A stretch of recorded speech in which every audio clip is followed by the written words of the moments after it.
Hi, everybody. Dan Oman, Mike Beer. The DRF race of the day for Saturday, August the 6th, is a sensational one. It's race number 10 at Saratoga, the grade one, $1 million Whitney, older horses going a mile and an eighth on the main track.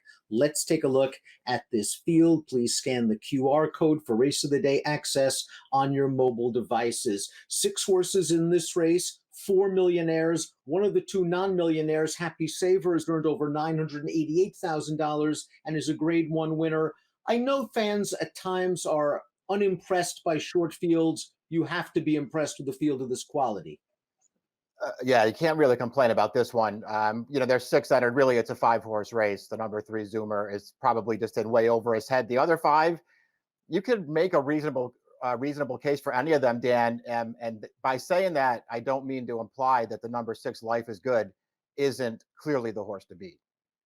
He's the horse to beat, and he might very well be the horse to catch. Let's throw up the Timeform US pace projector because I really think how they play the break, some of these riders, is going to be a key handicapping factor. Life is Good is just a brilliant horse. He's very, very fast. He's stretching out off of 7/8 to this mile and an eighth race. Hot Rod Charlie may have gotten a little bit of criticism from Mike Smith's standpoint last time out when he didn't go to the front against Mind Control in a short field at Monmouth. A, do you think Hot Rod Charlie goes after Life is Good and tries to wrest the lead away from Life is Good? B, is he fast enough to do so? Yeah, I think the second question, though, is the real important one, Dan. It almost feels like the key to the race, how it's going to develop early. Life is Good, is going. He's just a really, really fast horse. Hot Rod Charlie, it seems when you start taking his form apart, it seems like he's at his best when he's also able to be on the lead. Is he fast enough to get there, even with his inside advantage? I really don't know. These 2 horses have run against each other before. I know it was in Dubai under totally different circumstances, but it wasn't even close in that race as far as the pace goes. Life is Good was way faster. Todd Pletcher has half the field. That's how deep his barn is right now. And we'll talk about the number 1, American Revolutioner, a New York bred who is very capable at a mile and an eighth. We saw that in the Empire Classic going 1 turn at Belmont. We saw that at Saratoga last year in the Albany. He, of course, won the Cigar Mile. That was his signature win to finish off his 3-year-old campaign, and it looks like he's slowly racing himself back into form. Last time out, a good second in the Foster, although he got the right pace set up that day. Yeah, I mean, listen, I thought he ran really well in the Foster. Obviously, their plan there was to rate him because he came out of there running. He was forward at the start. They did not want to lead with this horse, and he actually fell into a really good trip in that race. And he did his very best with that trip, Dan. Ultimately, he was no match for Olympiad, who's just in raging form right now and who he's going to have to meet up with again here. But that was a step in the right direction for American Revolution off of his return from the layoff and the blame, where I personally felt like he ran like a horse who really needed that race. Hot Rod Charlie had a sensational 3-year-old campaign, winner of the Louisiana Derby, wound up second in the Derby after Medina Spirit's disqualification, second in the Belmont, unfortunately disqualified in the Haskell, and then he won the Pennsylvania Derby. Maybe he tailed up form towards the end of his campaign.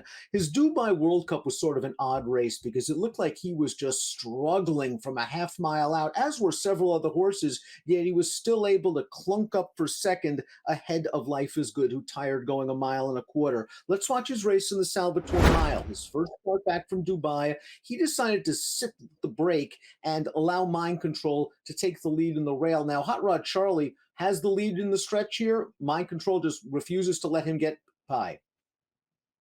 Yeah, this isn't a good loss for Hot Rod Charlie. I could understand if you were looking at this race and you see that he's beaten by Mind Control at the end. Going a mile, and it's not like Mind Control isn't some kind of nice horse, because he is a nice horse, but it's not like Hot Rod Charlie was compromised in any way in that race. He got a perfectly good trip sitting right up on the pace. He actually had the lead in the stretch, and he let it slip away with no excuse, in my opinion. That's not a good loss for this horse. I really liked him as a 3-year-old. I didn't like the way he ended his 3-year-old campaign. I can't say that I was particularly thrilled with either of his races in Dubai. I know that he's a really good horse, and he can win this race with his very best effort. He better show up with one of those races, though, Dan, because I haven't seen him run one of those in a while.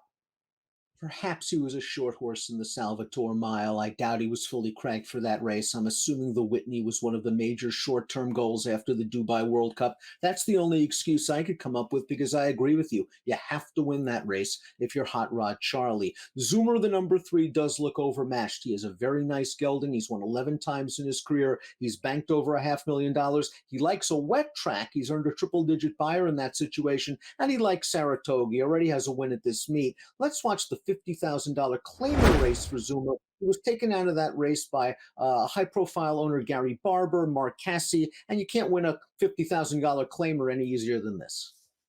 Yeah, this is a good performance. This horse is in really good form. I don't, listen. You just took this horse for 50. He's in good form. He likes Saratoga. He gets this distance. All those things that like maybe it's worthwhile to take a shot in here. Unfortunately for Zoomer, he's landed in a super tough Whitney. He's a really cool horse there. And the last 6 times he's been entered in a race where he was available to be claimed, he's been claimed. Olympiad has been managed masterfully by trainer Bill Mott. He has won 6 of his last 7 starts. The only loss during that string came in the Cigar Mile behind American Revolution, but I love what Mott did after that race. He got him a nice allowance condition to get a win into him, and he just gradually stepped him up in class, slowly finding tougher competition each and every time. And you could argue that the Foster last time was one of his better races, certainly from a Beyer speed figure standpoint, a 111, but he was involved from the start on a solid pace in between horses, 2 other pace horses entering the second turn. Those pace horses were nowhere, and Olympiad kept on going. Plus, he loves a mile and an eighth. Yeah, all true. He's 5 for 5 around 2 turns since Mott has stretched him out. And as you said, Dan, they brought him along, almost perfectly. And to Olympiad's credit, he just keeps rising to the challenge. Every race that he runs is better than the one before it. I really personally loved his Foster last time. As you said, he was involved from the start. He never gave a really good chance, a really good horse in American Revolution. Just never gave that horse a chance to get to him in the stretch stand. He was really impressive last time, and he finally got a figure for it. He's going to fall into a perfect trip here. If Hot Rod Charlie goes from the inside and tries to keep Life is Good occupied, this horse is going to get a perfect trip in this race. Now, if the pace is electric up front, it could benefit one of Pletcher's insurance policies, not only American Revolution, but perhaps more so the number 5 Happy Saver, who won the Jockey Club Gold Cup in 2020, finished second in that race in 2021, and has a pretty impressive string of on-the-board finishes in graded stakes races dating back to last year's Suburban. He was second in the Met Mile to Flightline. No one was beating that horse that day, and he was a pretty good second, I thought, in the Ali Sheba Mike in his first start off a long layoff to Olympiad. He might get the right setup, and you really never want to underestimate a horse of this quality. Yeah, true enough. I mean, I'm starting to wonder if he's ever really going to turn out to be as good as it looked like he was going to be. He started out his career 5 for 5, including a win in the Jockey Club Gold Cup, Dan.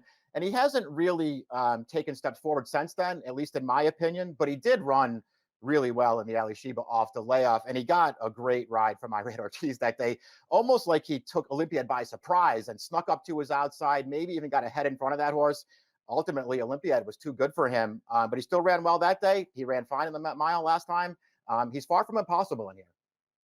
Just seems like his career has been plagued by fits and starts. A 5-year-old with only 10 starts. This is the first time he's run 3 consecutive races without a layoff line since that very good 3-year-old season. Life is Good is just a brilliant horse. One of the top horses in the country, one of the most exciting horses to watch in the entire country. Don't believe me? Watch the John A. Nehrude last time out, rebounding off of his disappointing loss in the Dubai World Cup, going 1.25 miles. And as we watch the Nehrude, Life is Good cut back to 7. He's very good at 7, very good at a mile, very good up to mile and an eighth, and Life is Good was just way too good for this field. He drew off to win by 5.